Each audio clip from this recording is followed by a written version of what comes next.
Peace, y'all. It's the true and living co-world here. I'm kicking it with the pod god, the Lamb of Pod, Jay Wiggs. What's good, sir? What's good, Brodie? I can't call it, man. Just welcome everybody back to another episode of Brodie Sports Talk here. It's the Views from the Six. We're in the 6th episode of the 3rd season. It's the Blacktop edition, y'all. Over 1 million views and counting. We haven't said that in a while. We're a millionaire, so we stopped counting. Let's get it. Yeah. So like us on Instagram, TikTok, and YouTube, and tell a friend to tell a friend. But if you haven't noticed, if you haven't been following us, the Brodies have some new hardware. Okay, we got the Brodie Sports hat here. For those who want a better understanding of the symbol here, basically the Brodies here, we cover football and basketball, so why not have a logo with an infused basketball and football? We got the sides here of the basketball, and the white portion right here are the laces of the football. And we got some new work for y'all. We got this color hat, we got Wiggs color hat in all black. We got blue, we got gray, and some other colors to come. And we also got some wristbands here coming soon. So we got a lot of work and clientele to be putting out to the Brodies. Definitely going to appreciate your support here. We'll be taking all of your inquiries on our inbox, and we got the links to send out to you guys to make your purchases. Snapbacks are $45, wristbands are $10, bucket hats are $35. Holla at your Brodies. Now, before we get started. 50. What do you mean 45? Chill out. You said what? I said 50. Ain't the hat's 50? What you mean 45? Were you lowering the prices, Cole? It's 45 for the snapback. It's 50 for the fitted. Now, here's the thing. Okay. If you pay $50 and you get a snapback, we'll throw in a free wristband. Free shipping. And you get free shipping. Yeah, we'll handle your shipping. Good shit, Wiggs. So, holla at the Brodies, man. We're at your local neighborhood selling them out the trunk. But, until we get a deal from the Shark Tank. But, growing up when we was playing sports, you had to be good to make the team number one. And if you were good enough to win, you got a trophy. But now in this era that we're in, Wiggs, now all you got to do is show up. Sometimes you don't even have to perform at a high level and you still get a trophy. This is called the participation trophy era that we're in, Wiggs, and that's basically where the NBA is when it comes to this MVP award. You got to have at least 65 games played, which is completely understandable because you got load management that you're working with, people complaining about all the games they got to play. They're conserving themselves, or reserving themselves rather, for the playoffs and the finals and all that good stuff. But I don't know, man. Like, do you think the 65 game minimum is fair? And if so, you got some people that are going to win it, and you got some people that may get snubbed because of injury. What do you think about this, Wiggs? I actually do think it's fair. Like you said, Cole, something that's been going on in the league recently is load management. And, in a league that's built on entertainment, in a league that's built on stars, you want to see the stars out there. And if the stars are not out there, I don't think they should win the awards. Like you said, Cole, it's a participation trophy type of environment. And that's not what, if I'm the CEO or owner of a league or the GM, like I don't want to hand out participation trophies because that dilutes the product. Yeah. And, we know about product because we're selling ours now and we want to sell quality. You want to put quality out there on the floor. So I think 65 games is a great start to, and you can tell it has the players kind of fired up. They're in their feelings about it. Good. Go out there and perform. Go out there and play. Put your heart and soul and body on the line. It's a blood, sweat, and tears type of league. That's what professional sports is. You're getting paid millions of dollars. Getting paid millions of dollars. So put everything on the line. Go out there and bust your ass. Now, if you want to say, maybe it should go to 60 games versus 65 because I think one thing I would love to see the NBA do, not to get too far off topic, is just eliminate the back-to-backs. I don't mind the 82-game season, but I don't like back-to-backs for professional athletes. Give them a day of rest. Yeah, that's true. If you're asking them to play hard, they should at least have 1 day of rest in between. They're playing 3 times a week. It's 7 days in a week. There's at least 1 day that they can have a break and 1 day they can have 2 days. So that would be my only thing, because if you're gonna have back-to-backs and you have a player like LeBron that's in the league, even a player that's just nursing a leg injury, back to back doesn't really give you your body enough time to heal. And to me, I think with the pace that the league plays, because it is different from the 80s and the 90s. A lot faster. It's a lot, it's AAU up and down, running gun type of thing. So I do think that's something that they should look at if they want to keep the 82 games, which I know they do. If they want to keep it at 65 games, which I'm not sure if they want to keep it there or go down, but yeah, I'll end it by saying this. I don't mind them going to say maybe 60 out of 82. But yeah, my biggest thing would be let's get rid of the back-to-backs to make it a little bit more manageable for the players. Yeah. I mean, that's a good point, because a lot of these games that these players are missing, like to your point, you have the back-to-backs. It's a long, extended season. So, if you're already nursing an injury, playing in back-to-back games in different states and all that good stuff, that's a lot of wear and tear. Now, for me, lowering the game minimum, for me, you're not going to satisfy everybody, because if you lower it to 60, then there's going to be somebody that, is good at 59.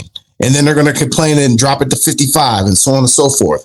So I think 65 is fine. The biggest thing for me is if you are let's just say a candidate and you get injured. For example, we got Cade Cunningham. He's had 61 games and he was an MVP candidate. Unfortunately, he's going to get snubbed. So if he played 65 games and then got injured, should he still win the MVP? Great question, Coach. Great question. Yeah, I mean, I think this is where the question starts to come in, because, right now the Pistons are still leading the league in the standings with Cade Cunningham out. I think this also goes back to, what does MVP mean? And is it the most valuable player to your team? Is it most valuable player to the league? Because if your team is winning without you, then are you the most valuable player in the league? I don't know. That's a good point. It's becoming more of a political award. I mean, in all sports, especially in football. But I mean, let's just go over the candidates here. So we got Jokic. We got Nikola Jokic. He's at 60 games played. He's a top 5 candidate. We got SGA. He's at 64. So one more game. He's officially locked in for the candidacy. We got Luka Doncic at 62. We got Wemby. Let's see. Wemby's at 60. And then Cade again is at 61. So those are basically your top 5 MVP candidates. Who do you think has the best chance to win? Another great question, Cole, because I think it's Jokic. When you look at the stats, he's averaging almost a triple-double again. I think he's the most important player to his team as far as winning is concerned. I think the Thunder with SGA, I think the Thunder can win without SGA. I don't know if they can win the chip, but they have the best team, in my opinion. Luka is doing a lot for the Lakers, but Luka doesn't do everything that much on the defensive side. I don't think any of these guys honestly do that much on the defensive side, which leads me to the point that I'm gonna go with Wembanyama. I agree, Wiggs. Man. I agree. I think he does the most on both sides of the floor. He impacts the game the most. The league switched over to the USA versus the world. A big part of that was because the passion that Wembanyama has, that he had during the Olympic run, that he has during the season. He's a no friends on the court type of player. LeBron comes into the game. We get on LeBron all the time about the way that he's impacted the league. Wemby has kind of brought about a resurgence of He's must-watch TV. He's must-watch TV. He's bringing about a different type of passion to the floor. And I think a lot of players are responding to Wemby now, which to me points to the reason that I think he should be the MVP. And he's at 14 missed games. So if he misses 4 more, he won't even be able to get it. Yeah, he's got to make it to 65. And I mean, to your point earlier, Wiggs, I mean, these guys are getting paid millions and millions of dollars. I understand the capitalist side of it. It's like, nah, I don't care if you're tired or hurt. I paid you $200 million, go out there and play ball. And the mentality of the players back in the 90s where we grew up, I mean, that was their mentality. Like, nah, I got to get paid. The issue with getting all these endorsements and stuff up front is it enables the work ethic to not be as potent as it once was. It's like, if I know that NIL deals, right? I got an $8 million NIL deal at 19 years old, and I'm coming in the league, and they're like, all right, we got a game on Tuesday and Wednesday. Tuesday is in New Jersey, and then Wednesday we're in LA. Oh, my hamstring hurt. I'm good. And they're like, no, not only that, Code, NBA is guaranteed contracts. Exactly. So it's like, I'm not going to sit here and stress myself out if I don't have to. It's a guaranteed contract. If you cut me, you're going to pay me. If you trade me, you're going to pay me. If I don't play, you're going to pay me. If I'm injured, you're still going to pay me. It doesn't matter, So it's going to be interesting to see who crosses the finish line. SGA is 1 game away. So, I would put him, if I had to choose 3 out of the 5 here, give me SGA, Wemby, and the Joker. Out of those 3, I'd like to see Wemby win, but I don't know. I feel like it's SGA's league now. It's his league. It is what it is. If I wouldn't be surprised, like the NBA is focusing more on back-to-back MVP winners than back-to-back champions. Oh, we thinking the same thing. I was just about to say, it feels like the NBA likes to give players 2 MVPs and then move on. Like Jokic has been the best player in the league for the last 3-4 seasons stat wise, but SGA had the best record on the best team last year. And and they got the best record this year. They're at 60 wins, back-to-back 60 wins. That's not bad at all. Yep, and that goes into kind of the first point you were making, Code. Cade Cunningham was going to be in the running until he got hurt. Yeah, and that injury really just took him out of the runnings. He was going to be one of the best teams in the East, best player on the best team in the East, but with him being out, it really boils it down to just SGA. And I think they might want to give SGA to, like you said, they're probably the best team. He's the best player on that team. He's one of the highest scorers in the league. That it's just small things that, exactly, that they look at. Who's the highest scorer? Yeah. Who's got the best record? It's not who has the most stats, because LeBron would have 10. Kobe might have had 10. Yeah, he should be in the running. Jordan might have had 10. It's one of those things. So, yeah. But we'll definitely see what happens when the smoke clears. Let us know what you think there, Brodies. Click on the bottom right-hand corner and like us on Instagram, TikTok, and YouTube, and tell a friend and tell a friend. Now, on a road trip, you got to throw the address in the GIPs here so you can reach the final destination. Now, before we talk about the final destination for the NBA, Brodies, we're going to talk about the final destination for March Madness. Now, we don't really cover much basketball for college because it's just too damn much. So we got the Final Four finally set, Wiggs. Why don't you go ahead and let the Brodies know what the Final Four is, and let's go ahead and give them our picks here for some parlays. All right, best. So we got the Final Four is all set. If you put your bracket in, it was probably destroyed on the first or second day. Most likely. No perfect brackets have ever existed. But right now in the Final Four, we have Illinois versus UConn coming up on Saturday at 6. And then Michigan versus Arizona coming up at Saturday at 8:49, 9 o'clock. Okay. So the Illinois UConn is a 3 versus the 2 seed, and Michigan Arizona is are 2 1 seeds. So it always comes down to kind of, the best teams kind of still make it to the Final Four, even though you have the Cinderella that'll make it to the Sweet 16, all of that. When it comes down to it, the best teams are usually going to be last standing. And one of those teams is Duke, who lost in a crazy way to UConn. Shout out to Coach Hurley getting into the ref's face, man. That was my favorite part. Fine. Let that have been a black coach. Yo, nah, for real, Coach. That's probably my best part of it. And it was a 1-point game at that point, so that could have been a technical. That could have, if Duke makes the free throw, we go to overtime. Completely different outcome, but that's an instant classic right there. So give me UConn to beat Illinois in that game. And then Michigan, Arizona, this is going to be a great game. You got Bryce James. Sorry, he's just on the bench, so he'll just be rooting.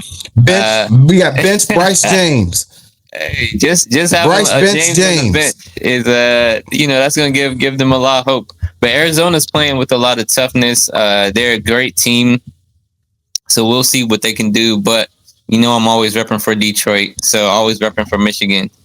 Michigan has one of the great teams. They have Yaxel Lundenberg. They have a great center, great guards. So I'm rooting for Michigan. So give me Michigan versus UConn, and then give me Michigan to win it all this year, Co. I can't wait to see what happens this weekend on Saturday. And then I'm going to give you the women's real quick, too, Co. We got South Carolina. Shout out to Dawn Staley versus UConn, nice. Gino Oriema. So Dawn versus Gino, that's a great matchup. Okay. I'm going to take UConn in that matchup. They've got...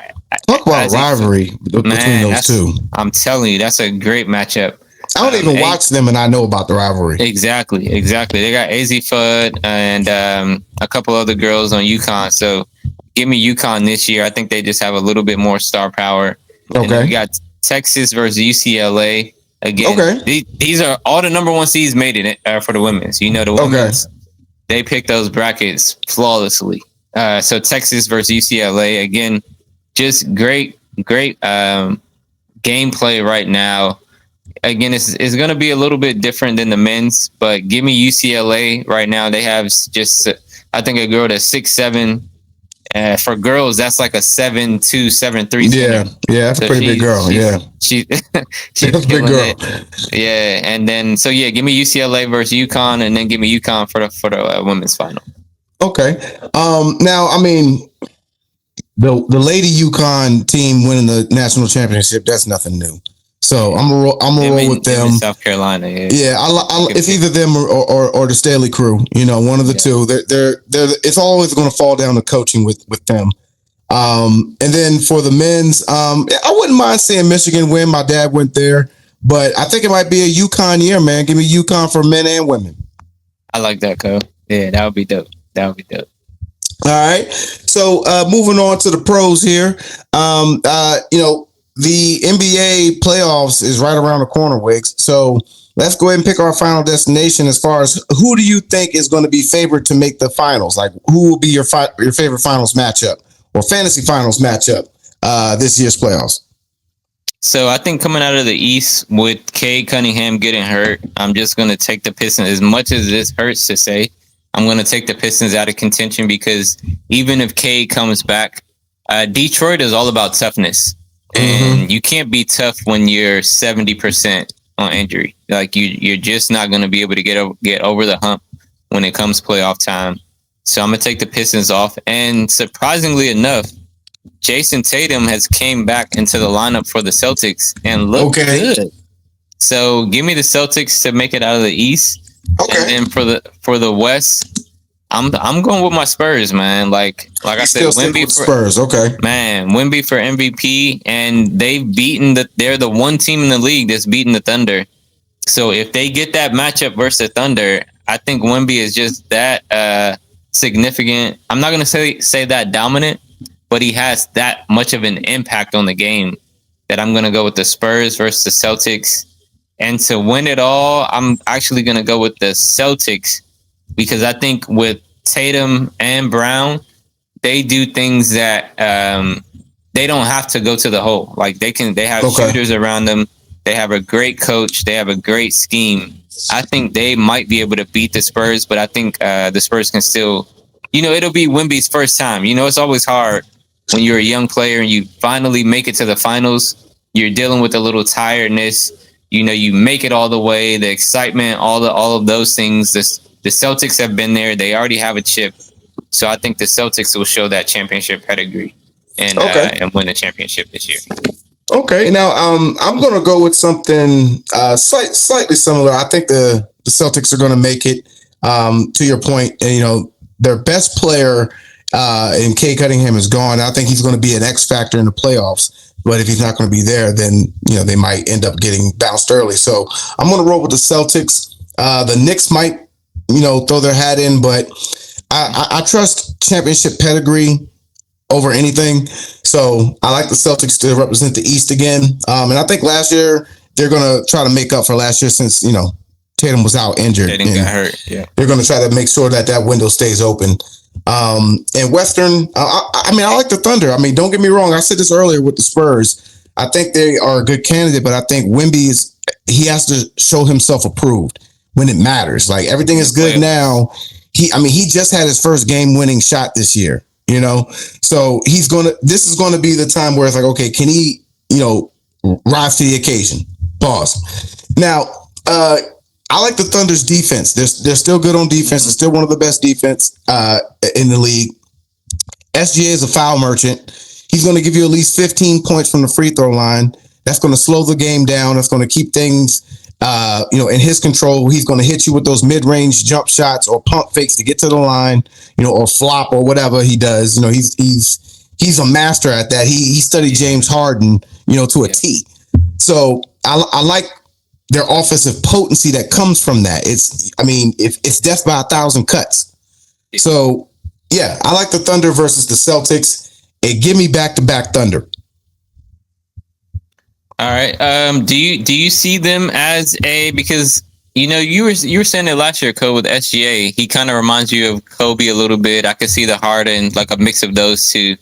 Do you think they have another player that, let's just say, SGA coming off the injury can't get it done? Do you like Jalen Williams enough to say, all right, if SGA is not going to do it, Jalen Williams can get it done, or Chet Holmgren can get it done? Do you like the other players on OKC enough, or do you like the defense?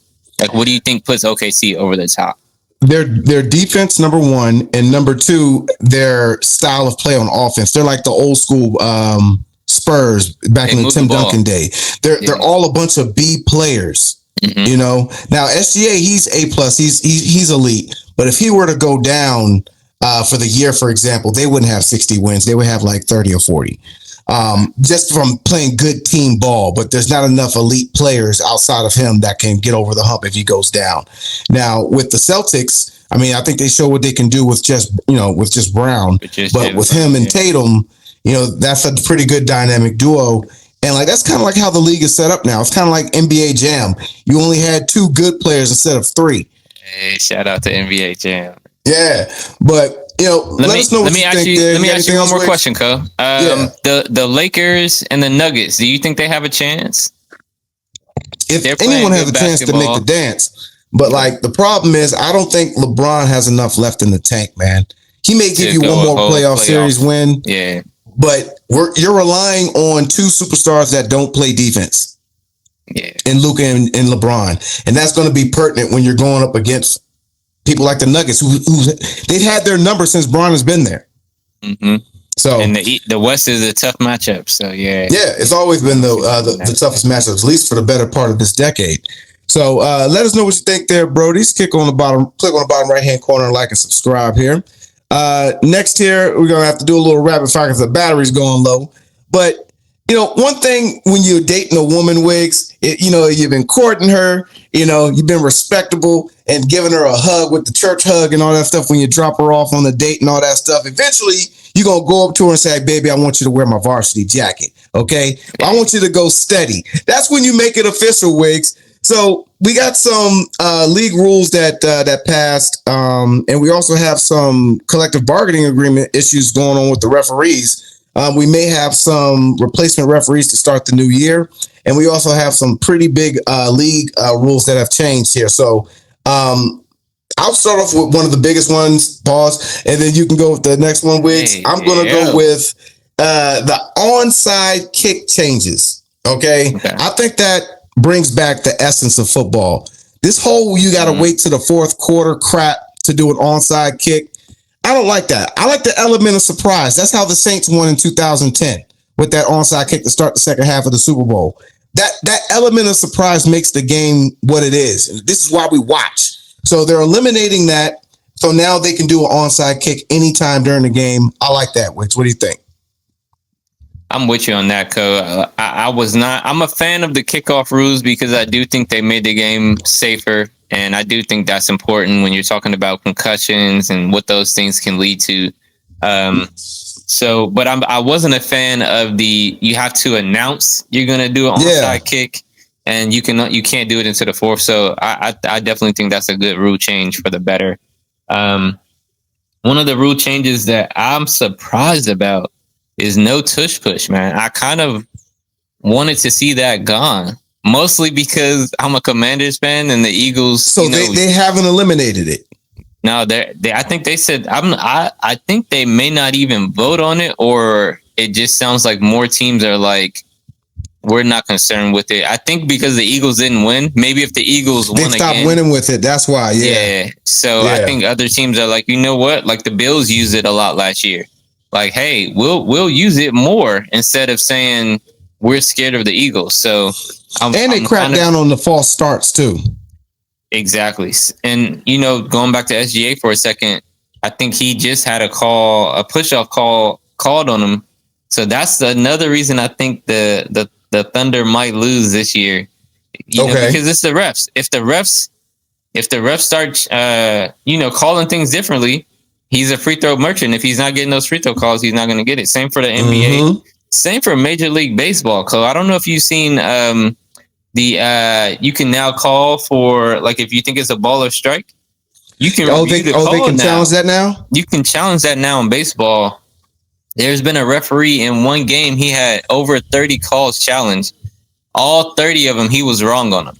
All 30. See, this is why they have to do shit like this. Because, I mean, granted, we're dealing with human beings, but they're making the structure to the point where it's hard to ignore certain things. Like, that's why they had to bring replay back. Because there was a time in the NFL when they didn't have replay, and there were so many blatantly obvious plays that can be overturned, but because they don't have the replay rule, they had to let it roll. So, like, one of the rules that they're instituting here as well, Wiggs, is the officiate.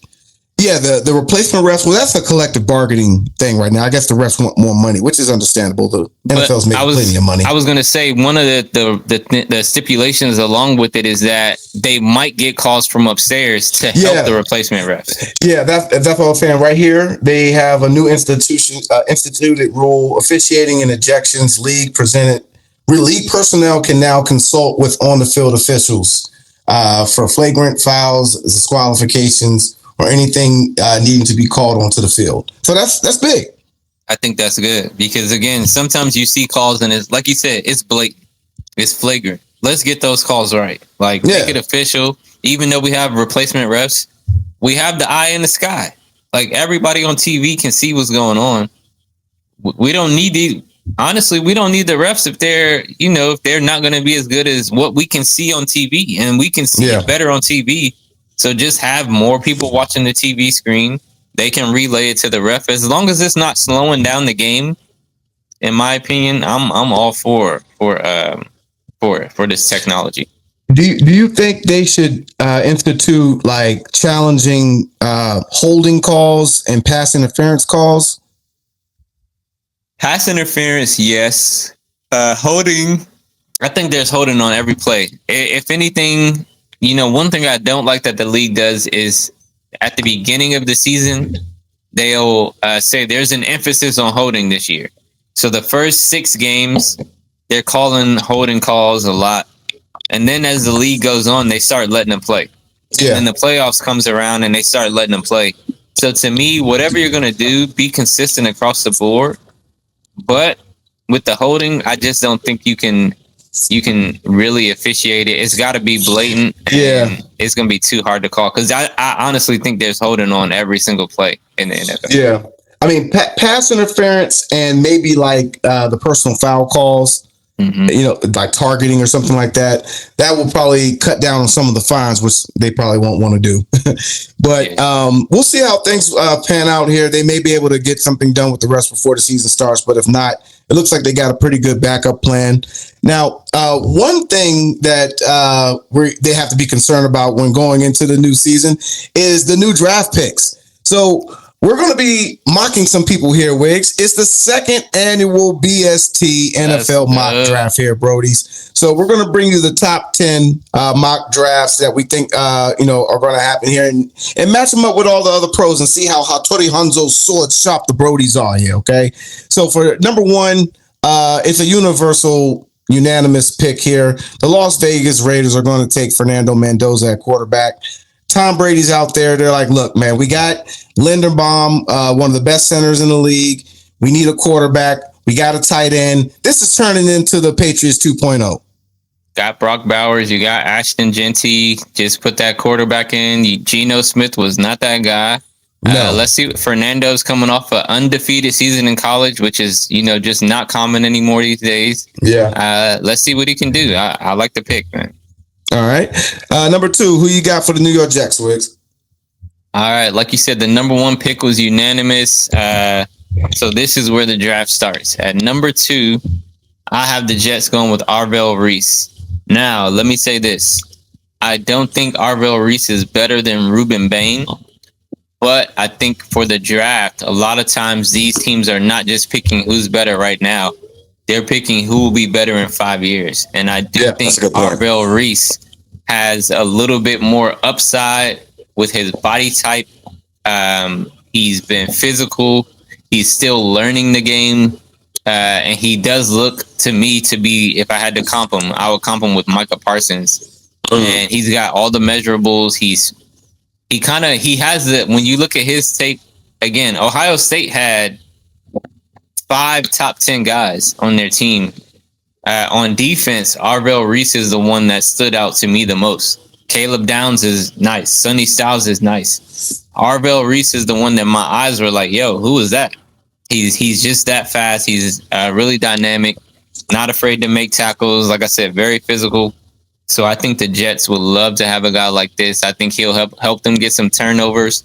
That was something they had a problem with. No interceptions all last year, which is just crazy for a team with a defensive coach. So yeah, hopefully he'll generate enough of a pass rush to get them their first interception. That sounds absolutely crazy. Now, at number 3, we got the Arizona Cardinals. Now, for me, I think it's a lame duck season for whoever's playing quarterback until they find someone they want in the draft. So they're going to go defense. They're going to get David Bailey. I mean, he's the next best edge rusher on the list for me. I think that's going to help them get to that 7 to 9-ish type of win total, which is where they're usually at. Right, and unless they just completely tank on offense and see if they can get one of the quarterbacks that are going to come out next year. Yeah. So number 4, who you got, Wiggs?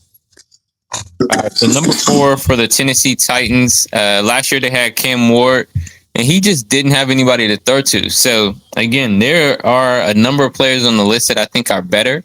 But for what I think the Titans need the most, I think if you can have a chance to get the number 1 receiver, we see how Ohio State receiving products have come out and just dominated the league, like JSN, Terry McLaurin, Chris Olave, Garrett Wilson. The list goes on. The list goes on. I think Carnell Tate is going to be one of the next, and then Jeremiah Smith next year. So if you have a chance to get one, and the Titans do at number 4, I think Carnell Tate is going to be the pick here.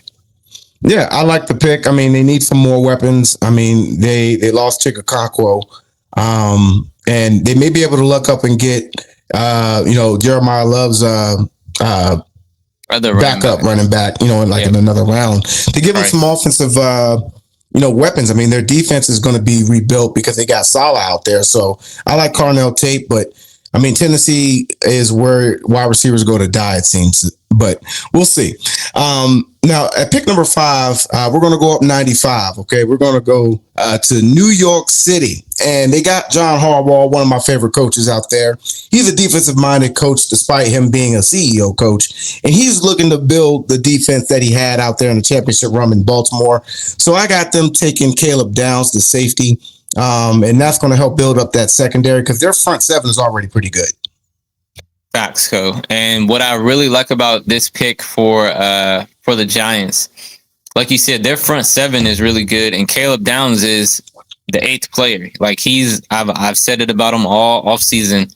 He's that guy that's in the box that can just dominate in the box. So he could be like a 3rd or 4th linebacker. He can be a 3rd or 4th defensive back. He really can play any role you need him to play in the defense. And for the Giants, that just allows them to do so much. If Harbaugh can come in and just implement some type of defensive scheme to help the Giants get to the next level, they could be really dangerous. And Caleb Downs, in my opinion, fits right into that team. Great first round pick for them. I love the pick for the Giants, Co. All right. So we got about 10% left on the battery, but I think we got enough time here. So at number 6, Wicks, who you got coming in for Cleveland? So Cleveland, so the Browns. We saw, the Browns go quarterback in the third, quarterback in the fourth, or third and quarterback in the fifth with Shador. I think Shador needs a little bit of help on that offensive line. With Carnell Tate off the board, I probably would have went receiver, but with him off the board, I'm going to go offensive lineman Francis Maui Noah out of the University of Miami. He's a big lineman, can do it all, run, pass, defend. He can move into guard if you need him to. And the Browns just need all types of offensive help. So I'm going offensive line. Yeah, the games are won in the trenches, and if franchise quarterback, if you think Shador is your franchise quarterback, you're going to have to protect him. So definitely like the pick there with offensive tackle. He's most likely going to be the first off the board. Now going back down 95, getting off on exit 17A and making a left right there by where the Landover Mall used to be. You'll find yourself in FedEx Field, and that's where you'll find love for Washington. I got Jeremiah Love going to the Commanders and giving us that offensive weapon that we need to get us over the next hump. What do you think, Wiggs? Love it, man. Love. I love. Love the pick. I just love ya. You remember that Timberland track? Hey, I'm telling you, back in the day. It's so many ways you could go with this, but love DC, love. And he just makes our team dynamic. He gives us another option in the backfield. Like I said last week or 2 weeks ago when I was going over the players I really like. He's a 3-down back. You never know what's going to happen if he's in the backfield. He takes that pressure off Jaden. Here, let me just hand the ball off. Go do your thing. Go out the backfield. Catch this pass. Go do your thing. Let's keep the defense off the field so they can be fresh in the fourth quarter. Exactly. He relieves so much pressure, makes our entire team better. I love this pick. All right. Number 8, down in the Bayou, who you got the Saints taking? So the Saints, I said the trash Saints. The Saints traded us Marshawn Lattimore. What was it, 2 years ago now? Yeah, and 2 years ago now. We released him to make some space. So this is a player we probably could have gone with as well, but I think the Saints need to replace Marshawn Lattimore, and the number 1 cornerback is still on the board, Mansour Delane. So I think the Saints are going to go with Mansour Delane and just shore up that secondary. They believe they have their quarterback in Tyler Shaw. Yep, and they got some offensive weapons. Still have some weapons, so I think defense is the one to shore up. They have a decent defensive line down there, so let's shore up that secondary and go with Mansour Delane. Yeah, I like the pick. Their offense seems to, be set. Hopefully, whatever that guy's name is, will make a name for himself this year. Now, it's as far as making a name for themselves. This particular player may go earlier. It just depends. But this guy here in Sonny Styles, he is going to be the new commander-in-chief, if you will, for the defense out there in Kansas City. I mean, their offense is set. Mahomes should be back soon. They got enough weapons on offense to still be a threat, but they lost some people on defense. So Sonny Styles will be a great replacement for losing Leo. I was just about to say they lost the guy that we got, Leo Chanel came to DC. He was supposedly, by the fans' account, Leo Chanel was a great young linebacker. And what better way for the board to fall for the Chiefs for them to get a player like Sonny Styles, who's, again, he's just like Caleb Downs. He's a do-it-all type of guy. He used to play safety. Now he's playing linebacker.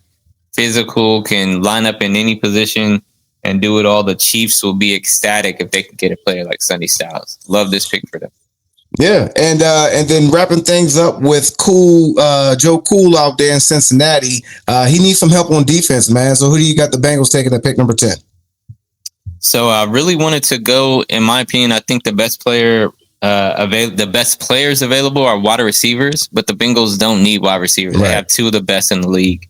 So I don't want to go Jordan Tyson or Mekhi Lemon here. I'm going to go defensive back, Jermod McCoy out of Tennessee. He's the next best cornerback. he actually just ran a 4.3 today. And he's At his coming pro off day? injury. Yeah, at his pro day. So That's for him good. to come off injury and run a 4.3, that's great. That puts him right back in top 10 discussion. And again, I mentioned this too, Co. When certain positions start coming off the board, Mansur Delane, Caleb Downs, Sonny Styles fits that defensive back linebacker type of role. Other defensive backs start going. So I think this is kind of going to be a run on those types of players. The Bengals need to shore up the secondary. Jamar McCory is going to be, in my opinion, seeing what he did at his pro day, I feel very confident that he's going to look good in the league. So Bengals shore up that defense. They're going to need that because based on the Bengals schedule, they're going to be facing a lot of firepower. So shoring up that defense is going to help them because it's been their Achilles heel these past few years. They're the sole reason why they haven't made the playoffs. It's not their offense. So we'll see how things shake up. That's the top 10 there, Brodies. It was a pretty quick rapid fire show here today. The battery was running low, but we got everything out. But let us know what you think there, Brodies. Follow us on Instagram, TikTok, and YouTube, and click on the bottom right-hand corner. Like and subscribe. Please DM us for the Brodie hats, okay? Let us know, what color you want. Snapbacks are 45, the fitteds are 50, the bucket hats are 35, and our wristbands are 10. Leggings, shirts, all that stuff's coming out this summer. We got some stuff. We're going to be doing some big things here, y'all. The proceeds, 10% of the proceeds go to the Brodie Foundation to provide sports rental equipment and traveling expenses, scholarships for all the future athletes out there. So we're paying it forward out here, y'all. So let us know what you think. It's the Brodie Sports Talk Show here, man. It's the Lord Head Co-World. It's the guy, Jay Wiggs. We'll see you guys next week, y'all. Peace.